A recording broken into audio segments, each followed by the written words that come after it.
हम सुबह सुबह इस्लामाबाद से ISPR के इस गाइडेड टूर पर मीरान शाह के लिए रवाना हुए।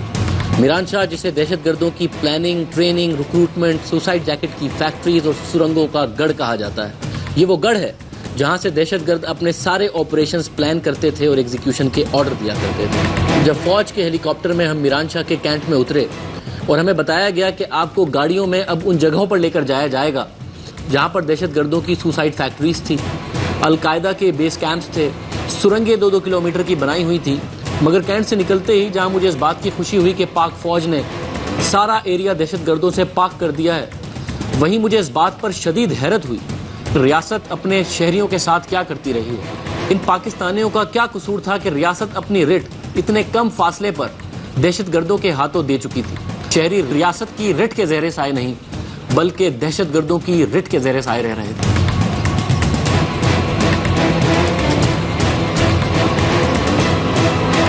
ये आप टनल जो देख रहे हैं, ये टनल और ऐसी बहुत सारी टनल जैसा कि हमें फौज की तरफ से बताया जा रहा है वो मौजूद थी, और ये बाकायदा तौर पर ये हाइड आउट्स थी जहाँ पर दहशतगर्द छुपते भी थे, अपनी प्लानिंग भी करते थे। इसके आगे आपको बॉम्ब मेकिंग फैक्ट्रीज भी नज़र आएंगी।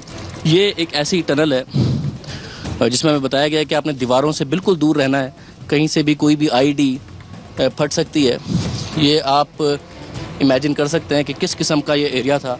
हम जा रहे हैं अंदर और ये बाकायदा तौर पर एक टनल इतनी अंदर तक बनाई हुई है दहशतगर्दों ने, जिससे ये कार्रवाइयाँ किया करते थे। कि ये कितना बड़ा एरिया है और कितनी बड़ी ये सुरंग है जो कि ख़त्म होने का नाम नहीं ले रही, और ये सारा अंडरग्राउंड इस वक्त सुरंग का मामला है।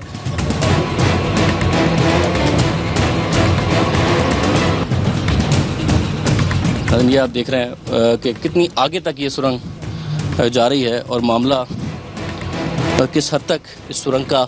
नाज़रीन, ये आप देख रहे हैं सुरंग के मैं बिल्कुल अंदर मौजूद हूँ और इसमें आपको बाकायदा तौर पर ऐसा लग रहा है कि हाइड आउट इस तरह बनाई गई थी कि ना आपको कोई कार्रवाई अगर ऊपर हो भी रही हो तो नज़र ना आए, दहशतगर्दों की हाइड आउट भी हो, यहाँ से प्लानिंग भी हो जाए और सारे मामलात यहाँ से हो जाएं। और ये सुरंग ख़त्म होने का नाम नहीं ले रही है। हमें बताया गया है कि ऐसी बहुत सारी सुरंगें 2-2, 3-3 किलोमीटर की जो कि अंदर बना ली गई थी, और ये आप देख रहे हैं कि पूरा का पूरा मामला जो है यहाँ पर रहने का और प्लानिंग का है।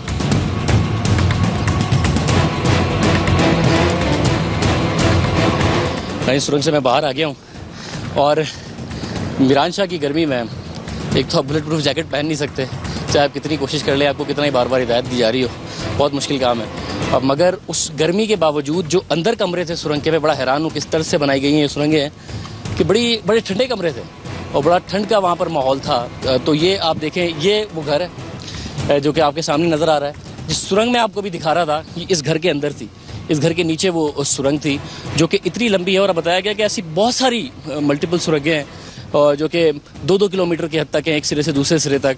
और वो हाइड आउट्स थी कि अगर ऑपरेशन हो भी तो पता ना चले, और हाइड आउट्स ऐसी हों लंबी लंबी। इस घर को देखकर आपको कतई तौर पर अंदाज़ा नहीं होता कि जो नीचे का एरिया जहाँ से मैं आपको लेके गया था वो बड़े ज़बरदस्त किस्म के ठंडे, ज़बरदस्त इस लिहाज से कह लीजिए कि आप एक्सपेक्ट नहीं करते कि अंडरग्राउंड ऊपर इतना अच्छा ना हो और नीचे मामला ज़रा बेहतर हो और ठंडा हो और मीरान शाह की गर्मी में हो। तो वो अभी आपने सूरत हाल देखी है कि कितनी प्लान्ड और कितना टाइम मिला इन लोगों को अपनी सारी की सारी चीज़ें एग्जीक्यूट करने के लिए ओवर द ईयर्स के 2-2 किलोमीटर की और इतनी लंबी लंबी सुरंगें ज़ेरे ज़मीन बनाकर मज़े से यहाँ पर रह रहे हैं। ये अगर आप देख रहे हैं, ये एक वेंटिलेशन बाकायदा तौर पर सुरंग के लिए बनाई गई है ताकि हवा वगैरह निकले, और क्योंकि ये ऊपर से नज़र ना आए अगर किसी भी किस्म का एरियल ऑपरेशन हो, तो ये जो वेंटिलेशन का एरिया है जो आपको नज़र आ रहा होगा शायद शहरी इलाकों में या आपको एक आम गटर के तौर पर लगे कि जी एक होल है, मगर ये वेंटिलेशन का एरिया है। इसको ऊपर दरख्त है, ये दरख्त के नीचे बनाया गया है कि अगर कोई एरियल हो भी रहा हो तो कोई एक शक वाली जगह के तौर पर इसको ना देखा जाए कि जी कोई मशकूक किस्म की ये जगह है, बल्कि एक ऐसे छुपा के इसको बनाया गया। तो वेंटिलेशन का भी पूरा इंतज़ाम, सुरंग भी बड़ी तगड़ी लंबी और ओवर द ईयर्स इनको बड़ा टाइम मिला है इस तरीके से ऑर्गेनाइज़ होने का। रियासत ने पूरा टाइम दिया कि आओ हमारे मुल्क में आओ, ऑर्गेनाइज़ हो, फिर हमारे मुल्क में दहशतगर्दी करो, और फिर रियासत को बड़ा टाइम लगा ये फैसला करने में भी, जो अभी तक कॉन्ट्रोवर्शियल है। हैरत की बात है कि भाई इनके खिलाफ कार्रवाई करनी है। नाज़रीन, उसी घर से जहाँ पर मैंने आपको एक बड़ी लंबी सुरंग दिखाई और उसके ऊपर आप देख रहे थे कि वेंटिलेशन का इंतज़ाम भी था और उसके ऊपर दरख्त था, वहाँ से भी पूरा इंतज़ाम है। अगर कुछ हो जाए और वो सुरंग एक्सपोज हो जाए तो यहाँ से पूरा भागने का इंतजाम था। इसके अलावा मैं अब आपको वहाँ लेके जा रहा हूँ जिसको इनकी बॉम्ब मेकिंग फैक्ट्री कहा जाता है। ये कौन सी बॉम्ब मेकिंग फैक्ट्री है, आइए ज़रा उसकी तरफ चलते हैं।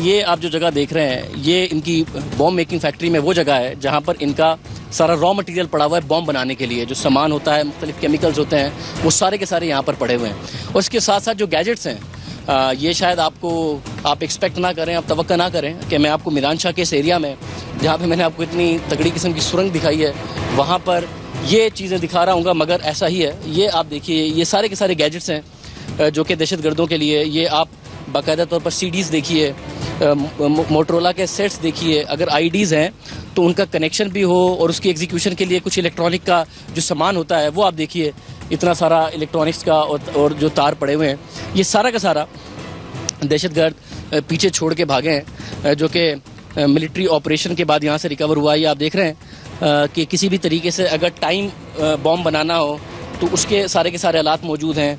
अगर आपने सेलुलर फ़ोन के ज़रिए बॉम्बिंग करनी हो तो आप देख रहे हैं कितने सारे मौजूद हैं, वायरलेस मौजूद हैं, वो सारे के सारे मामलात।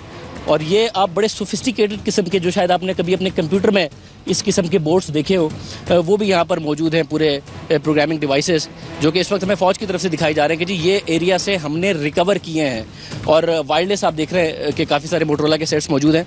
तो ये बड़ी हैरानकुन बात है कि बड़ा ही वेल ऑर्गेनाइज्ड आपको सेटअप नज़र आता है। जगह पे मत जाइएगा, जगह की शक्ल पे मत जाइएगा कि जी कच्चा मकान है।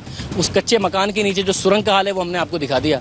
उस कच्चे मकान में वेंटिलेशन का किस तरीके से सुरंग में इंतजाम किया गया वो आपको दिखा दिया। और इसी कच्चे मकान के साथ कितना सोफिस्टिकेटेड किस्म का इनके पास आलात मौजूद थे, केमिकल अपनी जगह पर मौजूद हैं बोरियों में भरे हुए।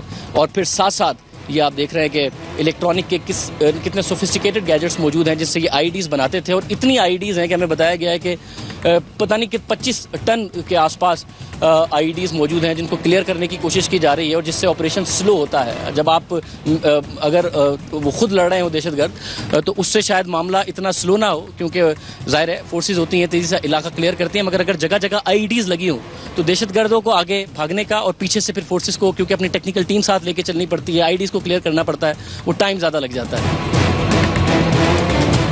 रजिस्टर को अगर फोकस करें, अगर आपने अपने OA लेवल्स में या फिर मैट्रिक इंटरमीडिएट में फ़िज़िक्स पढ़ी हो और केमिस्ट्री पढ़ी हो, और आपने देखा हो कि किस तरीके से वो इलेक्ट्रिकल कनेक्शंस आपको पढ़ाए जाते हैं, कि किस तरीके से पॉजिटिव और नेगेटिव, और उसके बाद किस तरीके से इलेक्ट्रिसिटी ट्रांसमिट होती है, और किस तरीके से मुख्तलिफ केमिकल्स जो हैं वो एक्टिवेट होते हैं, वो पूरा का पूरा आपको उस रजिस्टर पे डेटा नज़र आ रहा होगा। तो बड़ा पढ़ा लिखा और सोफिस्टिकेटेड किस्म का काम यहाँ पर आप देख सकते हैं। जो बॉम्ब मेकिंग फैक्ट्री आपको मैं दिखा रहा हूँ और जो दिखाई है, और साथ साथ वो सुरंग, ये सारा का सारा कंपाउंड अलकायदा का कंपाउंड हमें बताया गया है फ़ौज की तरफ से कि यहाँ से अलकायदा के जो मिलिटेंट्स हैं वो ऑपरेट किया करते थे। ये जितना भी इस वक्त गैजेट्स हैं, जितना भी मामला है, या फिर जो सुरंग है और पूरा का पूरा एरिया है, वहाँ पे जो अंदर कमरे बने हुए थे, ये पूरा अलकायदा का एक बुनियादी तौर पर बेस था, और जहाँ से कंपाउंड था जहाँ से ये ऑपरेट किया करते थे।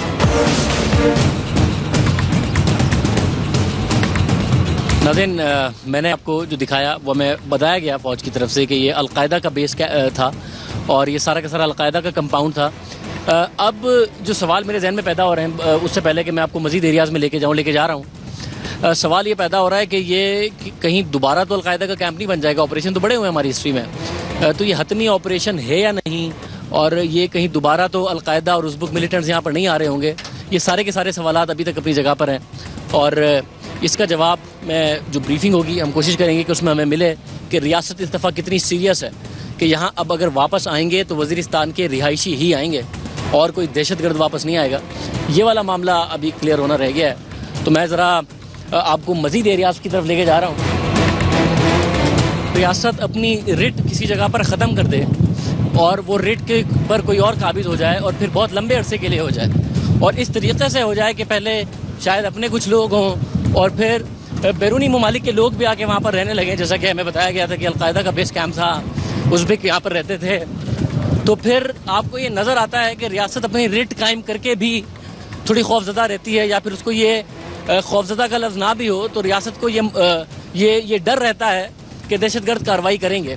जब हम इन एरियाज़ में मुसलसल चल रहे हैं तो हमें बार बार कहा जा रहा है कि जी देखिए कहीं से भी कोई स्ट्रे बुलेट आ सकती है। इस चीज़ की गारंटी नहीं है, हालांकि पाक फ़ौज ने एरिया क्लियर कर दिया है, मगर दहशतगर्द क्योंकि यहाँ बहुत तगड़े हो गए थे, उनकी हाइड आउट्स ऐसी हैं, कहीं से 2 किलोमीटर की सुरंग निकलती है, कहीं से मामला कुछ और है, कहीं पर इतनी बड़ी बड़ी आईडीज बनाने की उनकी फैक्ट्रीज हमें नजर आ रही हैं, या कैंप बॉम्ब बेकिंग फैक्ट्री नजर आ रही हैं कि तो हमें बार बार कहा जा रहा है कि जी ये आप इस वक्त कोई बहादुर नहीं बन के दिखा रहे। अगर आपने बुलेट प्रूफ जैकेट नहीं पहनी है, हेलमेट नहीं पहना हुआ, आप बेवकूफ़ी इस वक्त कर रहे हैं, क्योंकि कहीं से भी स्ट्रे बुलेट आ सकती है। तो मामला इस लेवल का इस हद तक ख़राब हो जाता है जब रियासत अपने रेट बहुत देर तक बरकरार ना रखे। मगर गर्मी यहाँ बहुत है, और रमज़ान के महीने में आप इतनी गर्मी में दोपहर में बहुत ज़्यादा पसीने अफोर्ड कर नहीं सकते, क्योंकि आपको शाम तक का टाइम गुजारना होता है। तो शायद बगैर बुलेट प्रूफ जैकेट के ही काम करना बेहतर। साथ साथ बाज़ारों का मंजर देख लें, यहाँ पर खौफ तारी है। हालांकि दहशतगर्द चले गए, मगर उन्हें निकालने के लिए जब पाक फ़ौज ने ऑपरेशन किया तो यहाँ के मासूम शहरियों को भी जाना पड़ा, जिसकी वजह से यहाँ पर या तो फ़ौज है, यहाँ फिर इस वक्त हम हैं, वरना दूर दूर तक कोई नामो निशान नहीं है। और ये बड़ी बड़ी मार्केटें इस वक्त आपको बंद नज़र आ रही हैं, क्लोज्ड हैं। पहले दहशतगर्दी के खौफ में रहा करते थे, और अब मामला यह है कि दहशतगर्द चले गए हैं मगर वो यहाँ पर है नहीं, और बेचारों को एक बड़ी मुश्किल ज़िंदगी IDPs बन के गुजारनी पड़ रही है। मगर क्योंकि रियासत ये वादा कर रही है और हम रियासत के वादे पर एक दफ़ा फिर भरोसा कर रहे हैं कि जी दहशतगर्दी को आज इस दफ़ा ख़त्म किया जाएगा। ये सिर्फ इलाका क्लियर नहीं कर रहे, दहशतगर्दी को हमेशा के लिए ख़त्म करना है। तो रियासत पर भरोसा करते हुए हम उम्मीद करते हैं कि लोग यहाँ वापस आएंगे और ये दुकानें वापस आबाद होंगी। आप देखें किस तरीके से घर गिरे हैं, ये गालिबन बमबारी की वजह से ये मामला हुआ है कि ऊपर से आपको नज़र आ रहा है नीचे तक कि घर तबाह हो गए हैं। अगर कोई पंखे की दुकान थी तो वहाँ पे पंखे फैले हुए हैं, लोग ऐसे ही अपनी दुकानें छोड़ के भाग गए हैं। किसी का शटर खुला है, किसी का शटर बंद है। बड़ा ही एक ऐसा मामला है जो दिल दहला देता है, जो दिल दुखाता है। आम हालात में आप यहाँ आ नहीं सकते, हम यहाँ नहीं आ सकते थे। जब हम यहाँ आए हैं तो यहाँ के शहरी बेचारे यहाँ पर नहीं हैं।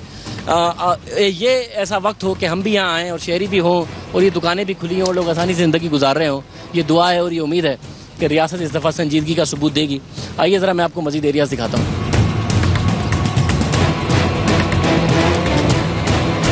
नाज़रीन, ये आप देख रहे हैं ऊपर से, ये बमबारी के नतीजे में मामला है।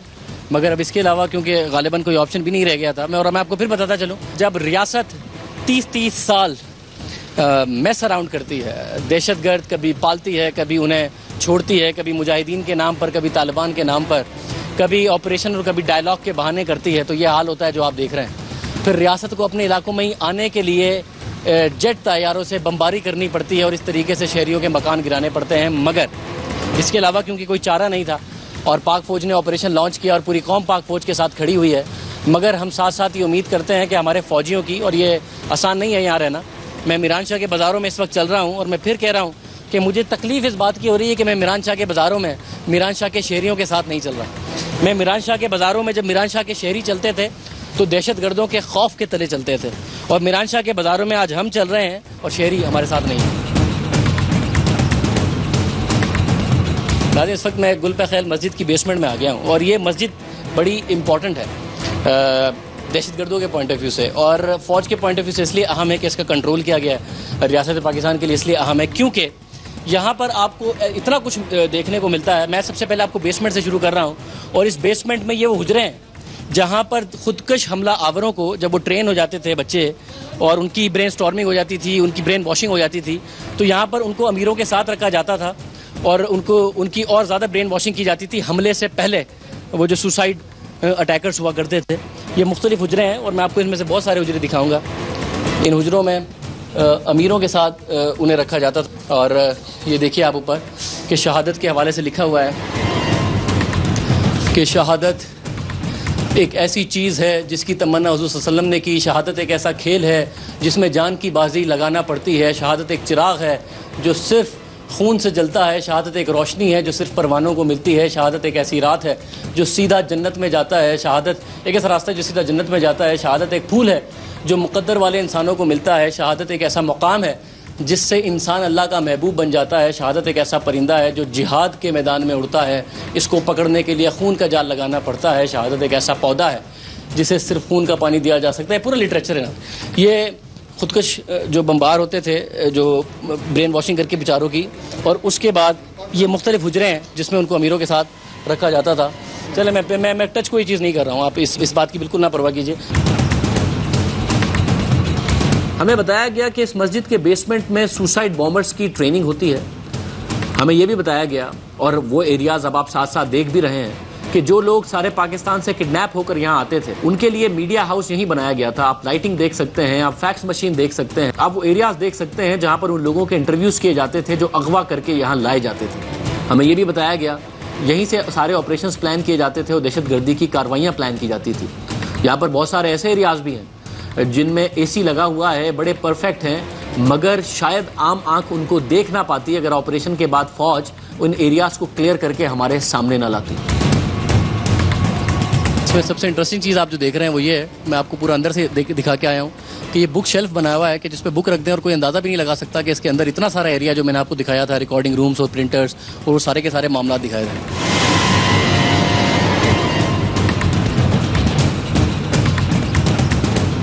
नाज़रीन, मैं अब मस्जिद के ऊपर के एरिया में आ गया हूँ जहाँ पर मुख्तलिफ जो मवाद यहाँ से रिकवर हुआ है वो रखा हुआ है। ये आप देखिएगा, यहाँ पर आपको सब नज़र आएगा। एक तो मामला है, ज़रा मैं कैमरामैन साहब से कहता हूँ कि इसको अगर फोकस कर सकें, ये मामला लिटरेचर का है कि खिलाफत होनी चाहिए और क्या मामला होना चाहिए। वो आप देख रहे हैं कि आपको ओमेगा कैप्सूल की एक पूरी बॉटल नज़र आ रही है।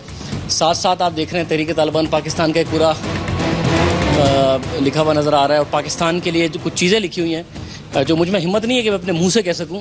अगर फोकस कर सकें उस बोर्ड पर फैसल साहब, क्योंकि मैं अपने मुंह से बात कहना नहीं चाहता, तो कैमरामैन साहब अगर फोकस कर लें और दिखा दें कि पाकिस्तान के लिए क्या क्या लिखा हुआ है, पाकिस्तान को क्या करने का प्रोग्राम है। और साथ साथ आप यहाँ नीचे मवाद देख रहे हैं, सिर्फ और सिर्फ लिटरेचर नहीं है, असला बड़ी तादाद में मौजूद है। सुसाइड जैकेट्स यहाँ पर आपको नज़र आ रही हैं। इसके अलावा असला बनाने का बहुत कुछ यहाँ पर आपको सामान साथ साथ नज़र आ रहा है, बड़ा टेक्निकल किस्म का सामान है, बॉल बेयरिंग्स नज़र आ रहे हैं। तो मामला यहाँ पर पूरा है, हर किस्म के वायर्स इनके पास मौजूद हैं। वो जो आप दूर बाल्टियाँ और बॉटल्स देख रहे हैं उसके अंदर बड़ा मवाद मौजूद है और उस हर एक के ऊपर अल्लाह अकबर लिखा हुआ है। अल्लाह का नाम किस तरीके से इस्तेमाल किया जा रहा है और जाता रहा है हमारे मुल्क में, उसकी बड़ी रोशन किस्म की मिसाल आप इस वक्त अपने सामने देख रहे हैं।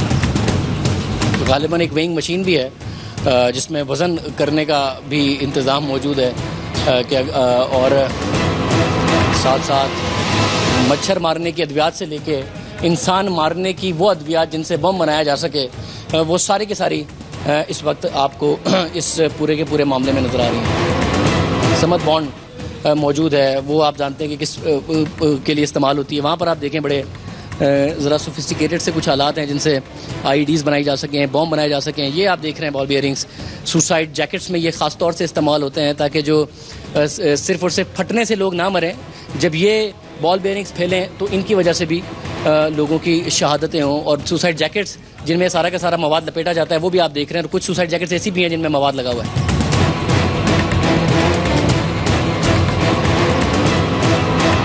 ये जो शॉप आप देख रहे हैं, और यहाँ पर बहुत सारी ऐसी शॉप्स हैं जो IED से भरी हुई हैं। 500 से ज़्यादा किस्म के केमिकल्स और मुख्तलिफ धमाका खेज मवाद ये बता रहे हैं कि 500 से ज़्यादा किस्म का मौजूद है इस वक्त इस शॉप में। इसको यहाँ से थोड़ा सा आगे क्रॉस करने में भी और यहाँ किसी भी चीज़ को हाथ लगाना मना कहा हुआ है, क्योंकि इन बैग्स के अंदर जो बॉम्ब्स हैं या फिर जो जैकेट्स हैं बताया गया है कि वो डिसमेंटल तक नहीं किए गए हैं, तो इसलिए इनसे बिल्कुल दूर रहा जाए।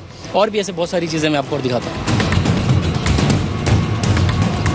ये नाज़रीन आप देख रहे हैं सामने, और ये एक जीती जागती तस्वीर है और यहाँ पर लिखा हुआ है कि बिल्कुल आगे नहीं जाना। आप ये भी देख रहे हैं, ये जो सामने आप डिवाइसेस देख रहे हैं काले और पीले, ये एक जीती जागती तस्वीर है बॉम्ब्स की, एक्सप्लोजिव डिवाइसेस की, फटने वाले मवाद की, जो कि आपको अपने सामने नज़र आ रहा है। वहाँ एक बहुत बड़ा बक्सा है और उस बक्से में आप कतई तौर पे ना सोचिए कि कोई बहुत ही नवादरात कीमती मौजूद हैं। कीमती नवादरात हैं मगर दहशतगर्दों के पॉइंट ऑफ व्यू से, क्योंकि ये वो कीमती नवादरात हैं जिनसे इंसानों को मारा जाता है। आपके और मेरे हिसाब से ये कोई कीमती नवादरात नहीं है, बड़े ख़तरनाक चीज़ें हैं जो इस वक्त मैं आपको दिखा रहा हूँ। यहाँ भी आप देखें, यहाँ पर ये आप देख रहे हैं ये पत्थर वाली IEDs हैं और पत्थर के साथ पत्थर के अंदर ये IEDs फिक्स कर दी गई हैं कि आपको पता भी ना चले अगर कहीं रास्ते में ये रखी हो और आप उसके ऊपर चढ़ें या वहाँ से गुजरें और ये फट जाए, आपकी गाड़ी गुजरे। ये पत्थर वाली IEDs मैं उम्मीद कर रहा हूँ कि कैमरे की आंख आपको बाकायदा तौर पर दिखाने में कामयाब हो रही है, क्योंकि यहाँ रोशनी का ज़रा मामला ख़राब है। और दूर तक अगर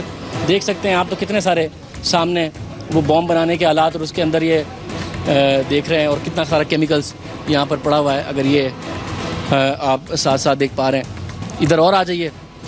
इधर भी केमिकल भरा हुआ है और यहाँ लिखा हुआ है कि आईडी ख़तरा, यानी कि आईडीज़ बनाने के आलात यहाँ पर भी मौजूद है और यहाँ से आगे जाना या किसी भी चीज़ को यहाँ भी टच करना बिल्कुल मना है, कतई तौर पर मना किया गया है। और यहाँ आप अगर मज़ीद आगे आते हैं तो आपको मज़ीद मवाद नज़र आता है, मज़ीद इक्विपमेंट नज़र आता है बनाने का। जो भाग गए हैं वो अपनी कमीज़ें भी और अपने शलवार कमीज़ें भी छोड़ गए हैं, सब चीज़ें यहाँ पर भागते भागते छोड़ गए। और मामला आपके सामने है कि किस हद तक एक्सप्लोजिव डिवाइसेस यहाँ पर मौजूद थे।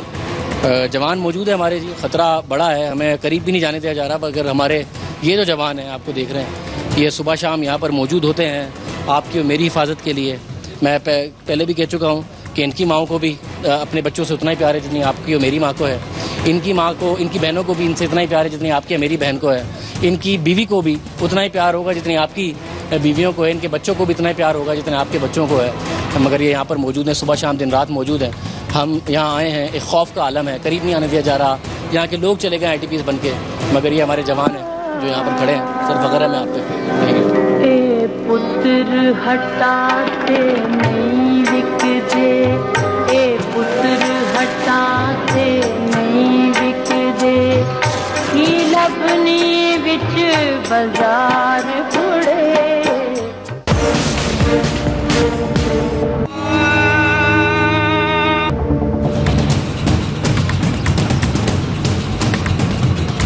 ये कमरा मैंने आपको सारा मवाद दिखाया, सारा केमिकल दिखाया, किस किस्म का, चाहे वो पत्थरों वाली आईडीज़ हों या मुख्तलिफ दूसरे केमिकल्स हो, सारा आपको दिखा दिया। ये वो जगह है, अब आप इसे हुजरा कह लें या कुछ भी कह लें, जहाँ पर बैठकर ये चीज़ें बनाई जाती थी। और यहाँ पर जो हमें बताया गया कि ये सारा का सारा मामला होता था। फजूल लिखना मना है और सारी चीज़ें जो आप देख रहे हैं कि मुख्तलिफ चीज़ें लिखी हुई हैं, मगर ये वो जगह है जहाँ पर हमें बताया गया HPR की तरफ से कि यहाँ पर बैठ के ये बनाई जाती थी। इन तमाम दुकानों के बीच में ही एक दुकान है।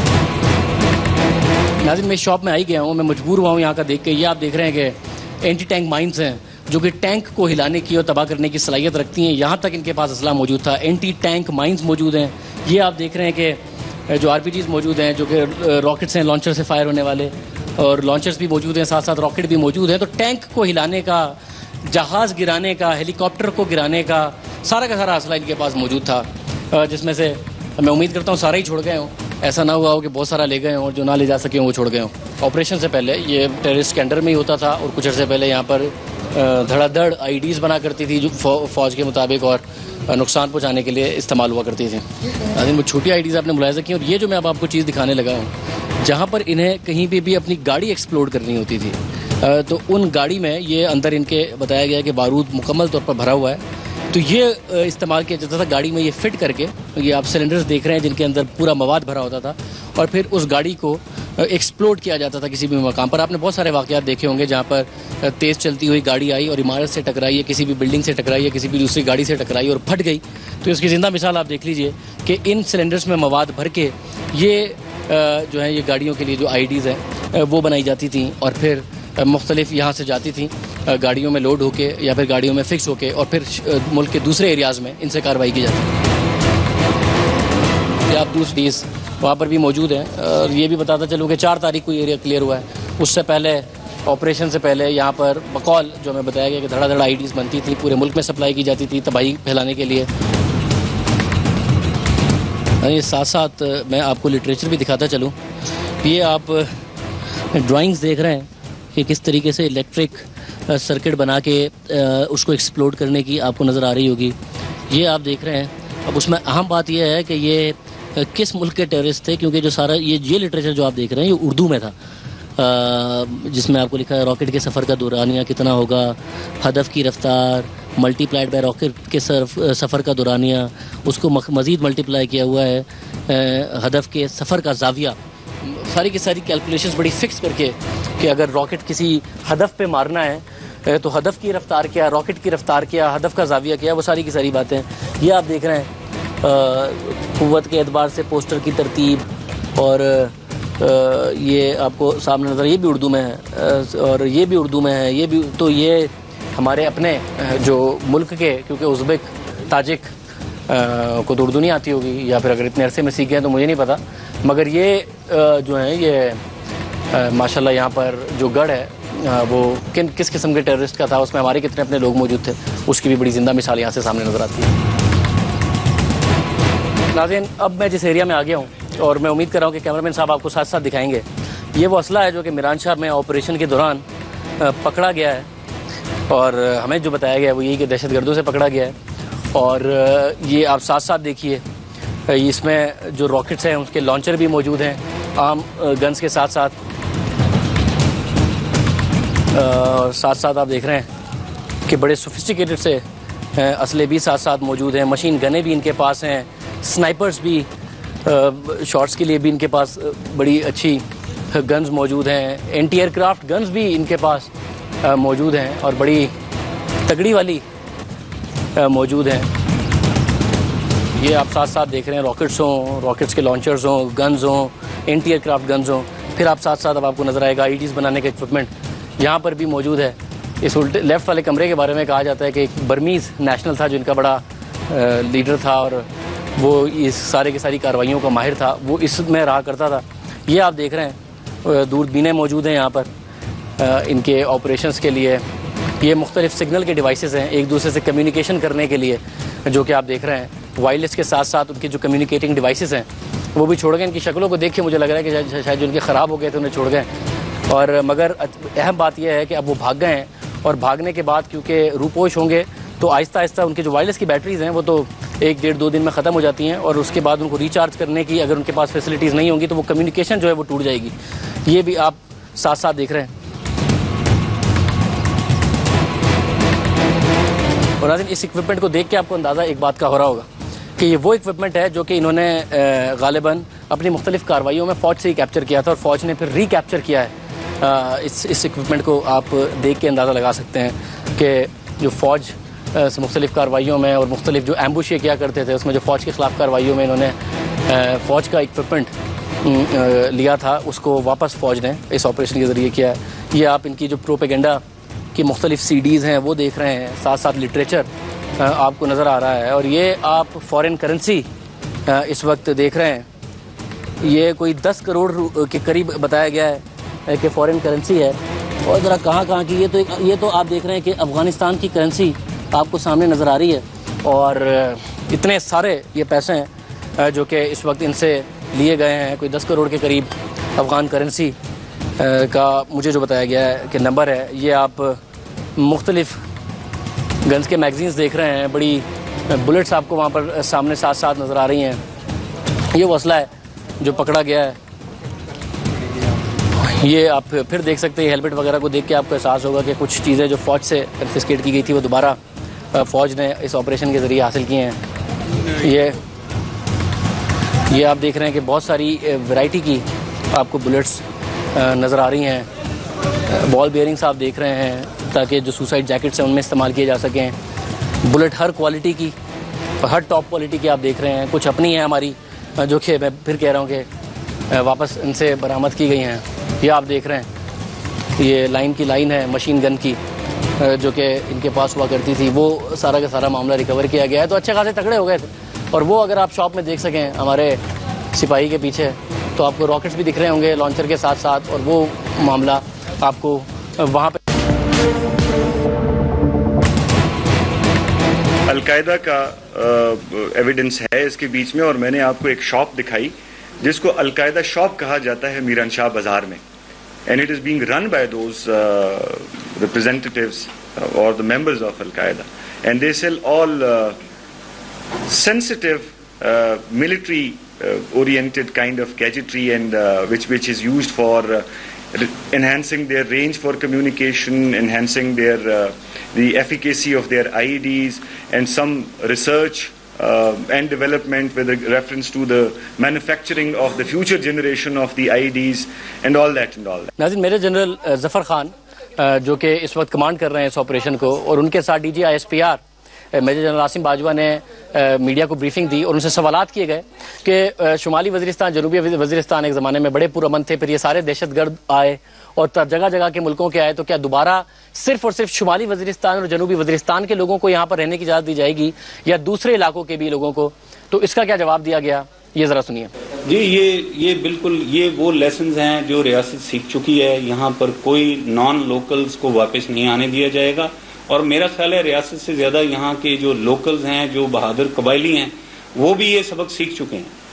कोई भी अभी दहशतगर्दों को यहाँ वापस नहीं आने देगा। बड़ा अहम सवाल एक, और वो था हक्कानी नेटवर्क के बारे में, तो उसका क्या जवाब आया ये भी जरा देखिएगा। हक्कानी नेटवर्क की पहले भी मैं बात कर चुका हूँ।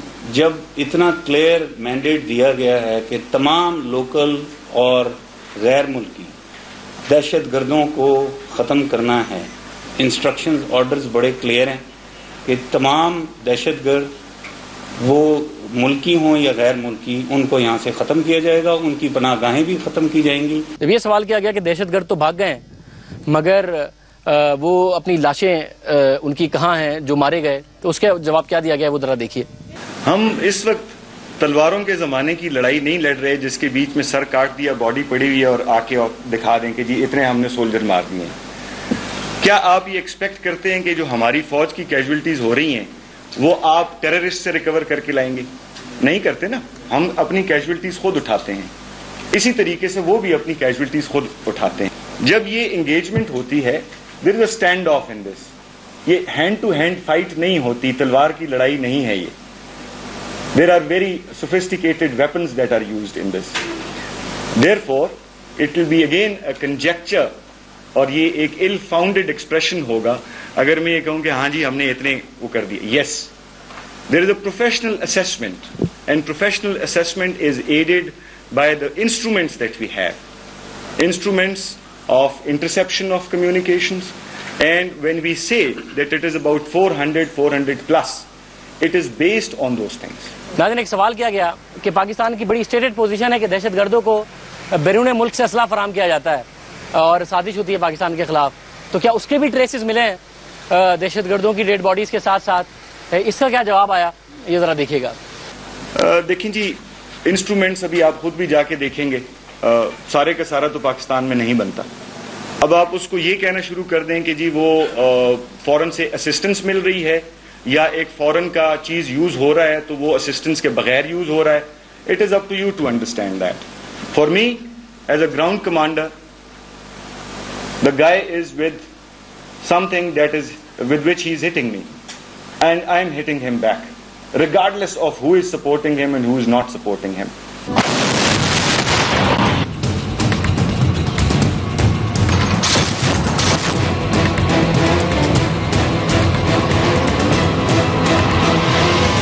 रियासत पाकिस्तान जो कह रही है अपनी बात पर कायम रहे, रियासत पाकिस्तान अपने शहरियों को तहफ़्फ़ुज़ दे। जो IDPs ने मुश्किलात झेली उन्हें दोबारा कभी ना झेलनी पड़े। आज IDP बन के झेली है, कल दोबारा दहशतगर्दों के ज़ेर साया ना आना पड़े। और पाकिस्तान की रियासत, पाकिस्तान की फ़ौज इस रिट को हमेशा के लिए कायम करे। यहाँ पर शहरी हमारे साथ घूमे जिस तरीके से अब से 10 साल, 5 साल, 8 साल पहले घुमा करते थे, और तालिबान का जब जोर नहीं होता था 8-10 साल पहले, वो दिन वापस आएँ और हम यहाँ से रिपोर्ट करें इन दुकानों के खुला होकर, और इन दुकानों में वो अशिया बिक रही हों जो कि शहरियों की ज़रूरत की है, और शहरियों की यहाँ पर चहल पहल हो, वो ख़रीदारी कर रहे हों। यहाँ के शहरी, मीरानशाह के शहरी, वो सारा का सारा मामला हो, हम उनसे भी बातें करें, वो हंस खेल रहे हैं और कह रहे हों कि बड़ा अमन है, पाकिस्तान जिंदाबाद है, पाकिस्तान के लिए हम जीने मरने की कसम खाते हैं, पाकिस्तान के लिए लड़ेंगे और पाकिस्तान के अलावा किसी की नहीं सुनेंगे, और पाकिस्तान के आइन पर भरोसा रखते हैं, पाकिस्तान की जमहूरियत पे भरोसा रखते हैं, पाक फ़ौज पे भरोसा रखते हैं, पाकिस्तान पे भरोसा रखते हैं। इजाज़त दीजिए, अल्लाह हाफ़िज़।